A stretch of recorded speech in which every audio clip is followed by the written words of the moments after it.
Hi, welcome back to a brand new video of the Target Individual Program, Target Experience. Target Individual Program. It's 9:26 p.m. I just got in the house not too long ago, and I said I was going to try to remember what I was talking about when they, ended the video, so the video could not be saved to the phone. And they've done this in the past, and I've done many videos on this. Whenever I'm able to show an extreme form of targeting by the NY Predators Department, and tonight it was the 67th precinct. I've been talking about them because they have been the main culprit in terms of the harassment, the targeting, and so forth. Right? As well as others, but they have been the main culprit, particularly tonight. And I was talking about actually when I got on the, if you guys can see in the other video, you see me getting on the bus. There was an Asian lady there. So when I got off the bus at the bus stop that I get off and I had to cross over to catch the other bus that I need to get home. There was another Asian lady there, right? So I had started recording again when I ended that video. You see me get on the bus. Then within about the next block or towards the next block, the 67 precinct and predator officers, start driving in front of the bus, using the sirens. They actually came from behind the bus, used their sirens and so forth, using their loudspeaker, right? They wasn't pulling anybody over, anything like that. But it was engaging in some type of tactics and behavior. So there was another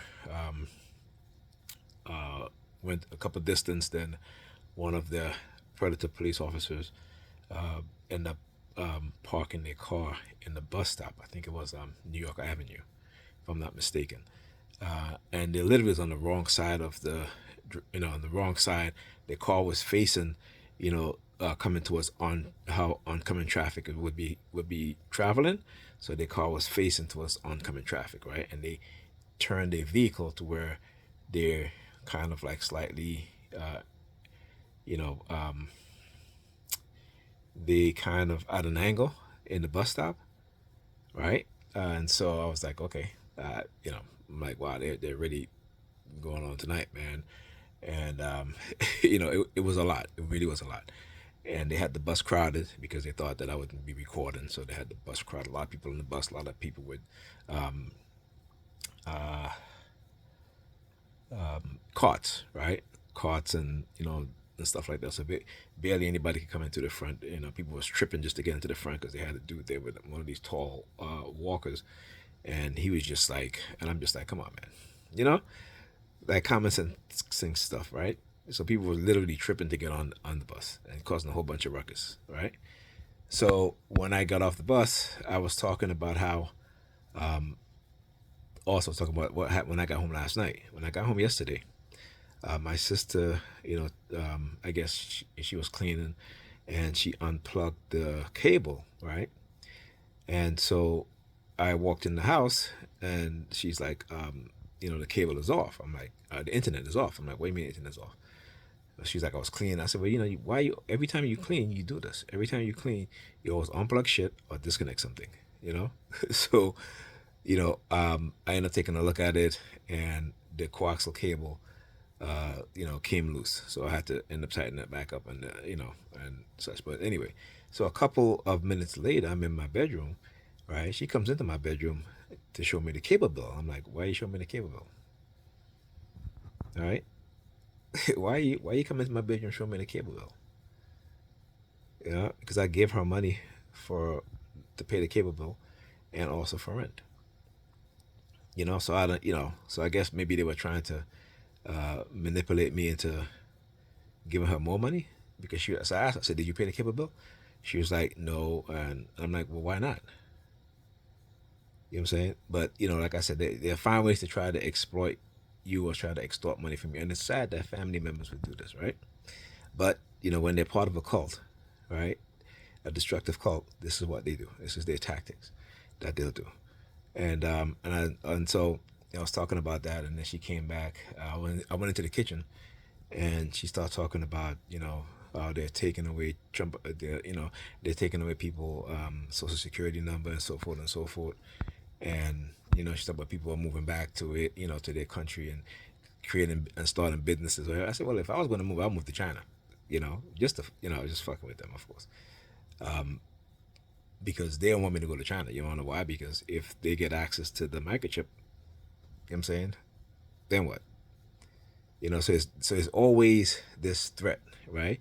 It's just like whenever TIs have to travel, you know, things will happen to delay, and then they give you this feeling like, well, okay, well, your trip has been approved. Like, what the fuck? My trip has been approved. You know what I'm saying? You know what I'm saying? Like, they'll literally keep you, whether wherever you're going, you'll be in the airport for hours waiting. Flight will be delayed for no reason, okay? Flight will just be delayed, right? And then they'll send somebody to, or they'll send you a transmission and say, you've been approved. So now you can go on your flight. Or now you can go on your trip, or you can go on where you're taking, if you go on a cruise, the same thing. Now you can get on the boat, right? You know what I'm saying? If you're on a train going somewhere, oh, it's a delay. Now you can get on the train. It's always like they have to be in control and try to make it seem like they control every aspect of your life, right? So anyhow, so when I said that to her, actually when I was saying that, of course, they started using the sirens, right? Because that's what they do. And then also having the bus driver target me, right? So on the as you guys can see, when I started the video, he was still targeting me though. But as soon as he realized that I started recording again, he started like, doing this threatening, with the making the finger like a gun and stuff like that, right? And so I was like, okay, whatever, man.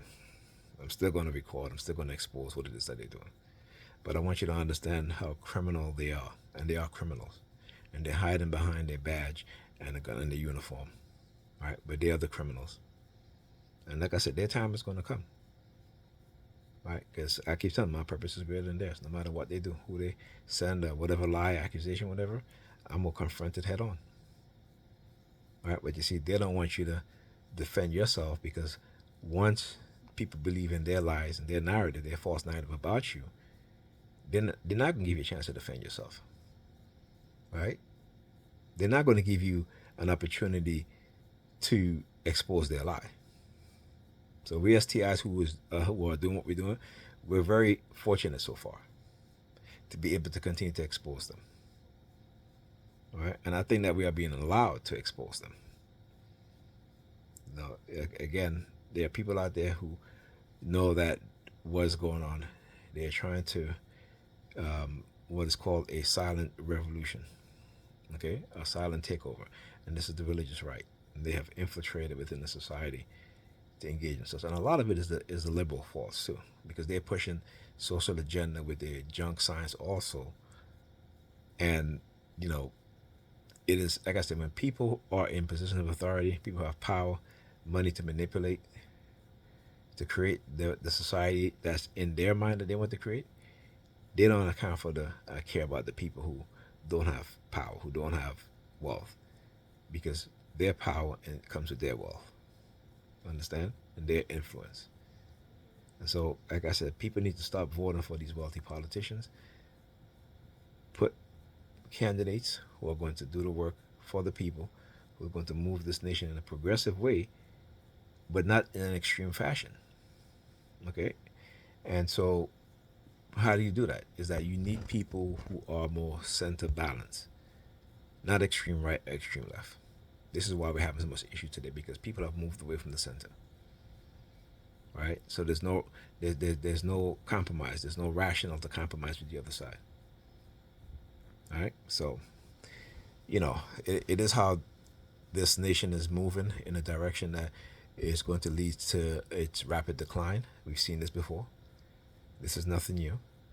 It's just that when people don't know history, or people trying to rewrite history with lies, the outcome will always be the same. It means that civilization will end up falling, will die. That civilization will fall. And you see what's happening. It is going to be rapid, particularly in today's world. And the rest of the world who understand what's going on, they have the ability to fight back in a way in which they didn't have before. But they have the ability to fight back. And the West, if it continues to engage in this type of behavior, this colonial mindset, they will find themselves on the other side of history, and will be the losing side of history.